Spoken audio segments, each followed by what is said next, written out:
ओम शांति।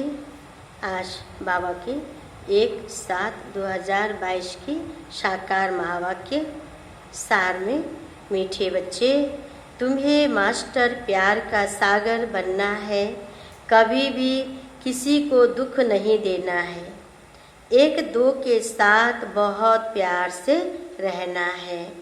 प्रश्न: माया चलते चलते किन बच्चों का गला एकदम घोट देती है? उत्तर में, जो थोड़ा भी किसी बात में संशय उठाते हैं, काम या क्रोध की ग्रहचारी बैठती तो माया उनका गला घोट देती है। उन पर फिर ऐसी ग्रहचारी बैठती है जो पढ़ाई ही छोड़ देते हैं। समझ में ही नहीं आता कि जो पढ़ते और पढ़ाते थे वह सब कैसे भूल गया। बुद्धि का ताला ही बंद हो जाता है। गीत है, तू प्यार का सागर है, हम एक बूंद के प्यासे। ओम शांति। यह बाप की महिमा है और बच्चे जानते हैं कि भगत लोग तो ऐसे ही गीत गाते हैं। तुम बच्चे जानते हो कि बाप कितना प्यार का सागर है। सब पतितों को पावन बनाते हैं। सब बच्चों को सुखधाम का वर्षा देते हैं। तुम समझते हो हम वर्षा ले रहे हैं। आधा कल्प जब माया का राज्य है तो ऐसा प्यारा बाप नहीं होता है। बेहद का बाप प्यार का सागर है। प्यार का, शांति का, सुख का सागर कैसे है यह तुम अभी जानते हो। प्रैक्टिकल में तुम बच्चों को सब कुछ मिल रहा है। भक्ति मार्ग वालों को मिलता नहीं है। वह सिर्फ गाते हैं, याद करते हैं। अभी वह याद पूरी होती है। बच्चे सम्मुख बैठे हैं, समझते हैं बेहद के बाप का ही गायन है। जरूर वह बाप इतना प्यार देकर गए हैं। सतयुग में भी हर एक दो को बहुत प्यार करते हैं। जानवरों में भी एक दो में प्यार होता है। यहाँ तो वह है नहीं। वहाँ कोई ऐसे जानवर नहीं होते जो आपस में प्यार से न रहें। तुम बच्चों को भी सिखलाया जाता है। यहाँ प्यार के मास्टर सागर बनेंगे तो वह संस्कार तुम्हारा अविनाशी बन जाएगा। यहाँ सब एक दो के दुश्मन हैं, क्योंकि रावण राज्य है। बाप कहते हैं, कल्प पहले मिसल हूबहू तुमको अब बहुत प्यारा बनाते हैं। कभी किसका आवाज़ सुनते हैं कि यह गुस्सा करते हैं तो बाप शिक्षा देंगे कि बच्चे गुस्सा करना ठीक नहीं है। इससे तुम भी दुखी होंगे, दूसरों को भी दुखी करेंगे। जैसे लौकिक बाप भी बच्चों को शिक्षा देते हैं, वह होते हैं हद का सुख देने वाले। यह बाप है बेहद का और सदा काल का सुख देने वाला। तो तुम बच्चों को एक दो को दुख नहीं देना चाहिए। आधा कल्प बहुत दुख दिया है। रावण ने बहुत बिगाड़ा है। जो जिसके ऊपर चढ़ाई करते हैं उनको लूट लेते हैं। अभी तुमको रोशनी मिलती है। यह ड्रामा का चक्र फिरता रहता है।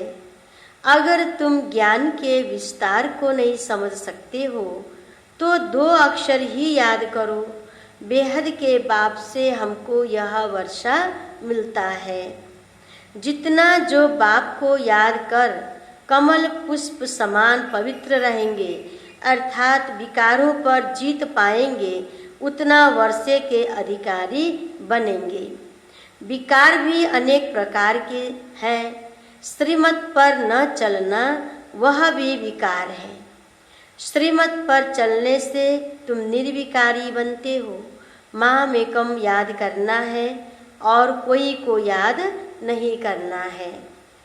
बाप इन द्वारा कहते हैं, हे बच्चों, मैं आया हूँ सबको ले जाने वाला हूँ।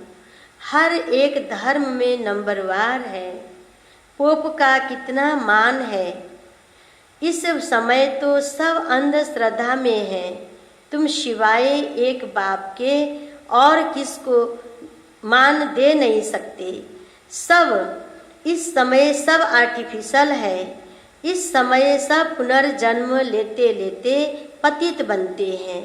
जो भी मनुष्य मात्र हैं उनको पिछाड़ी में पूरा पतित बनना ही है। पतित पावन नाम कहते हैं परंतु डिटेल में समझते नहीं हैं। यह पतितों की दुनिया है तो उनका क्या मान होगा। जैसे पोप हैं फर्स्ट सेकंड थर्ड में चलते आए हैं उतरते आए हैं, उन्हों को नंबरवार दिखाते हैं, फिर भी वह नंबरवार ही अपना पद लेंगे। इस चक्र को तुम अभी अच्छी रीति जानते हो। यहाँ आते ही हैं बेहद के बाप के पास जिससे वर्षा लेना है। साकार बिगर तो वर्षा मिल न सके। बाप कहते हैं देहधारी को याद मत करो, ऊंचते ऊंच एक बाप को ही याद करना है। कितना बड़ा फरमान है, बच्चे माम एकम याद करो। तो देहधारी को याद किया तो उनकी याद से पुनर्जन्म लेने पड़ेंगे।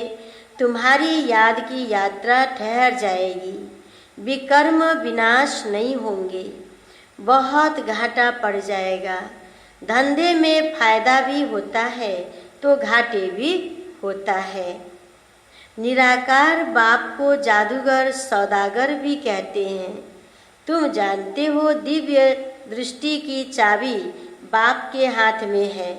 अच्छा कुछ भी देखा, कृष्ण का दीदार किया, इससे क्या फायदा हुआ। कुछ भी नहीं। यह तो ड्रामा को जानना पढ़ाई है ना। जितना बाप को याद करेंगे, चक्र को फिराएंगे तो उच्च पद भी पाएंगे। अभी तुम हमारे बच्चे बने हो। याद आता है ना, हम आपके थे। हम आत्माएं परमधाम में रहती थी, वहाँ कहने की बात भी नहीं रहती है। ड्रामा पहले आप चलता रहता है। जैसे एक मछलियों का खिलौना दिखाते हैं ना, उसमें तो तार में मछलियाँ पिरोई रहती है। ऐसा करने से धीरे धीरे नीचे उतरती हैं। वैसे जो भी आत्माएं हैं सब ड्रामा की तार में बंधी हुई हैं, चक्र लगाती रहती हैं। अब चढ़ती है फिर उतरते लग पड़ती हैं। तुम जानते हो अब हमारी चढ़ती कला है। ज्ञान सागर बाप आया हुआ है। चढ़ती कला फिर उतरती कला को तुम अभी जान गए हो। कितना सहज है। उतरती कला कितना टाइम लेती है, फिर कैसे चढ़ती कला होती है। तुम जानते हो बाप आकर पलटा देते हैं। पहले है आदि सनातन देवी देवता धर्म, फिर दूसरे धर्म आते रहते हैं। तुम बच्चे जान चुके हो कि हमारी चढ़ती कला है, उतरती कला पूरी हुई है। तमो प्रधान दुनिया में बहुत दुखी है। यह तूफान आदि तो कुछ भी नहीं है। तूफान तो ऐसे लगेंगे जो बड़े बड़े महल फिर गिर जाएंगे। बहुत दुख का समय आने वाला है। यह विनाश का समय है। हाय हाय त्राही त्राही करते रहेंगे। सबके मुख से हाय राम ही निकलेगा। भगवान को ही याद करेंगे। फांसी पर चढ़ते हैं तो भी पादरी लोग कहते हैं गॉड फादर की याद करो, गॉड फादर को याद करो, परंतु जानते नहीं हैं। अपनी आत्मा को भी यथार्थ रीति नहीं समझते। मैं आत्मा एक चीज़ हूँ। मैं आत्मा क्या चीज़ हूँ, क्या पार्ट बजाता हूँ, कुछ भी जानते नहीं हैं। छोटी आत्मा कितनी छोटी है। कहते हैं स्टार मिसल छोटी है। आत्मा का साक्षात्कार बहुतों को होता है। बहुत छोटी लाइट है, आत्मा छोटी लाइट है, छोटी बिंदी मिसल सफ़ेद लाइट है। उनको दिव्य दृष्टि बिगर कोई देख न सके, बिगर कोई देख न सके। अगर देखते भी हैं तो समझ में नहीं आता है, सिवाय ज्ञान के कुछ भी समझ में नहीं आता। साक्षात्कार तो ढेर होते हैं, यह कोई बड़ी बात नहीं है। यहाँ तो बुद्धि से समझ सकते हैं, बाबा यथार्थ रीति ही समझाते हैं। और कोई की बुद्धि में यह बात नहीं है कि हमारी बुद्धि में 84 जन्मों का पाठ नुधा हुआ है। जो ब्राह्मण बच्चे जानते हैं, ब्राह्मणों को ही बाप समझाते हैं और उन्हों के ही 84 जन्म होते हैं।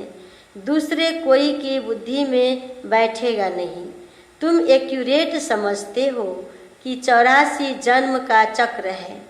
पहले गायन है ब्राह्मणों का, मुख्य वंशावली ब्राह्मण है ना, यह और कोई नहीं जानते। ब्रह्मा कुमार कुमारियाँ और ऑर्डिनरी बात हो गई ना, कोई भी समझते नहीं है। यह संस्था क्या है, यह नाम क्यों पड़ा है।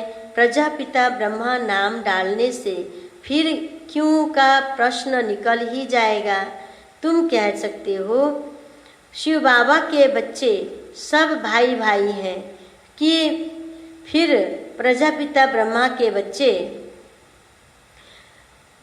बच्चे ब्रदर्स सिस्टर्स हैं। यह समझने से फिर प्रश्न नहीं आएगा। समझेंगे नई दुनिया की स्थापना होती है। बरोबर ब्रह्मा द्वारा तुम पतित से पावन बन रहे हो। यह जो शिक्षा बंधन आदि, यह जो रक्षा बंधन आदि जो मनाया जाता है, यह पुरानी रस्म चली आती है। अभी तुम अर्थ को समझते हो। जो भी यादगार है सबका तुमको इस समय ज्ञान है। सतयुग में थोड़ी राम नवमी मनाएंगे, वहाँ मनाने की बात ही नहीं रहती। वहाँ तो ज्ञान रहता ही नहीं है। यह भी पता नहीं पड़ेगा कि हमारी उतरती कला कम है। सुख में जन्म लेते रहेंगे। वहाँ है ही योग बल से पैदाइश। विकार का नाम ही नहीं है, विकार का नाम ही नहीं होता है, क्योंकि रावण का राज्य ही नहीं है। वहाँ तो संपूर्ण निर्विकारी है। पहले से ही साक्षात्कार होता है। फिर नहीं तो कैसे सिद्ध हो कि यथा राजा रानी तथा प्रजा। शरीर छोड़ दूसरा नया लेते हो। यहाँ से तुम पहले जाएंगे शांति धाम। बच्चे समझते हैं वह हमारा घर है, उनको ही शांति धाम कहते हैं। वह तो हमारा अथवा बाप का घर है। जिस बाप को याद करते हैं, बाप से ही बिछुड़े हैं, इसलिए याद करते रहते हैं। सुख में तो बाप को भी याद नहीं आते। है ही सुख की दुनिया। बाबा अपने धाम में रहते हैं। जैसे कि वानप्रस्थ में चले जाते हैं। वानप्रस्थ में तो जब बूढ़े होते हैं तो वानप्रस्थ में चले जाते हैं। लेकिन परमपिता परमात्मा को दृढ़ बूढ़ा थोड़ी कहेंगे। बूढ़ा व जवान शरीर होता है, आत्मा तो वह नहीं है। आत्मा में माया का परछाया पड़ा है। तुम सब कुछ जान गए हो, आगे नहीं जानते थे। रचयिता रचना का राज बाप ने समझाया है।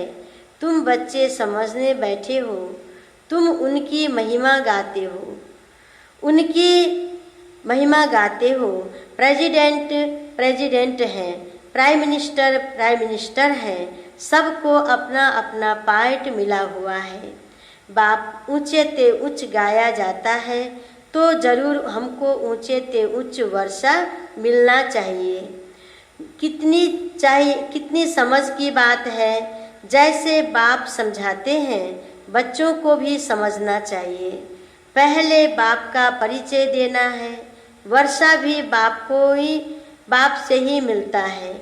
तुम्हारा है प्रवृत्ति मार्ग, तो बुद्धि में चक्र फिरना चाहिए।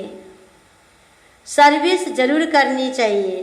दिन प्रतिदिन बहुत सहज होता जाएगा, तब तो प्रजा वृद्धि को पाएगी ना। सहज मिलने से सहज निश्चय हो जाता है। नए नए अच्छे उछलने लगते हैं, नए अच्छे बच्चे उछलाने लग पड़ते हैं। पूरा पुरुषार्थ बैठ जानता है, पूरा निश्चय बैठ जाता है। नंबरवार पुरुषार्थ अनुसार सबका पाठ चल रहा है।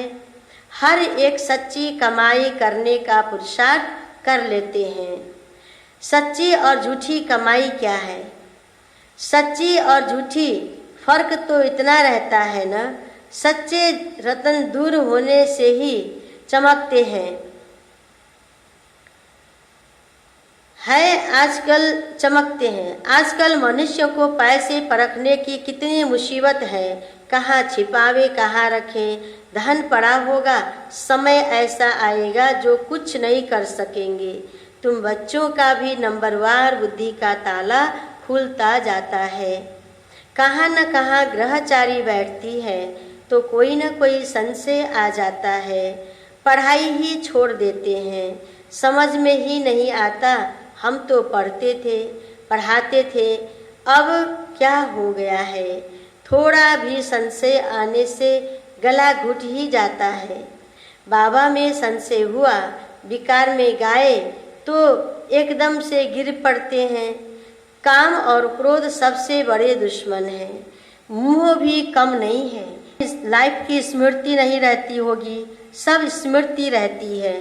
ज्ञानी तो आत्मा बच्चे इशारे से ही समझ जाते हैं, कैसे भोग लगाते हैं, कौन आते हैं, क्या होता है। सेकंड बाय सेकंड ड्रामा चलता रहता है। ड्रामा में नूर है, जो कल्प पहले हुआ था वही करेंगे, इमर्ज होगा। ड्रामा का पार्ट सेकंड बाय सेकंड खुलता जाता है। मुख्य है बाप की याद, जिससे विकर्म विनाश होंगे। जितना बाप की याद में लगे रहते, उतना विकर्म विनाश होते रहते। नहीं तो बाप धर्मराज रूप में साक्षात्कार कराएंगे।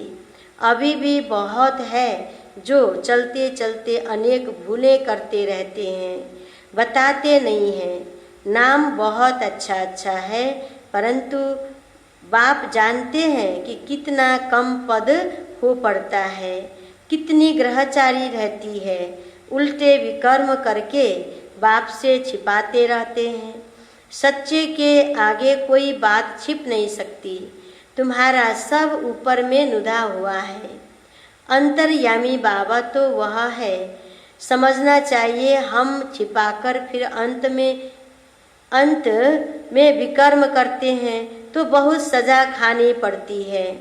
हम ब्राह्मण निमित्त बने हैं संभालने के लिए। हमारे में ही यह आदत है, जो ठीक नहीं तो ठीक नहीं। स्कूल में टीचर की रिपोर्ट होती है तो प्रिंसिपल बड़ी सभा बीच उनको निकाल देते हैं।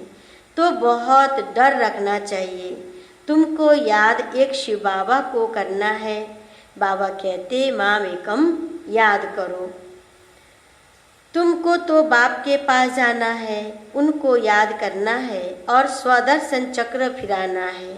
और कोई को याद करेंगे तो तुम्हारी रूहानी यात्रा बंद हो जाएगी। अच्छा, मीठे मीठे सिकी लदे बच्चों प्रति माता पिता बाप दादा का याद प्यार और गुड मॉर्निंग। रूहानी बाप की रूहानी बच्चों को नमस्ते। रूहानी बच्चों के तरफ से रूहानी बाप दादा को याद प्यार और नमस्ते नमस्ते गुड मॉर्निंग। अच्छा, अब ये धारणा के लिए मुख्य सार में पहली पॉइंट, माया के ग्रहचारी से बचने के लिए सच्चे बाप से सदा सच्चे रहना है। कोई भी भूल कर छिपाना नहीं है, उल्टे कर्मों से बचकर रहना है। दूसरी पॉइंट, श्रीमत पर न चलना भी विकार है। इसलिए कभी भी श्रीमत का उल्लंघन नहीं करना है, संपूर्ण निर्विकारी बनना है। बाबा का वरदान आज का, अपने चेहरे और चलन से सत्यता की सभ्यता का अनुभव कराने वाले महान आत्मा भव। अपने चेहरे और चलन से आत्मा की सत्यता का अनुभव कराने वाले महान आत्मा भव। स्पष्टीकरण, महान आत्माएं वह है जिनमें सत्यता की शक्ति है, लेकिन सत्यता के साथ सभ्यता भी जरूर चाहिए।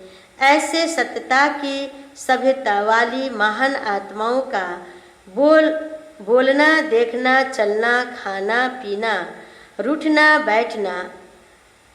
उठना बैठना, हर कर्म में सभ्यता स्वतः दिखाई देगी। अगर सभ्यता नहीं तो सभ्यता नहीं, सभ्यता नहीं तो सत्यता नहीं। सत्यता कभी सिद्ध करने से सिद्ध नहीं होती, उसे तो सिद्ध होने की सिद्धि प्राप्त है। सत्यता के सूर्य को कोई छिप नहीं सकता। अच्छा, स्लोगन, नम्रता को अपना कवच बना लो तो सदा सुरक्षित रहेंगे। अच्छा, ओम शांति।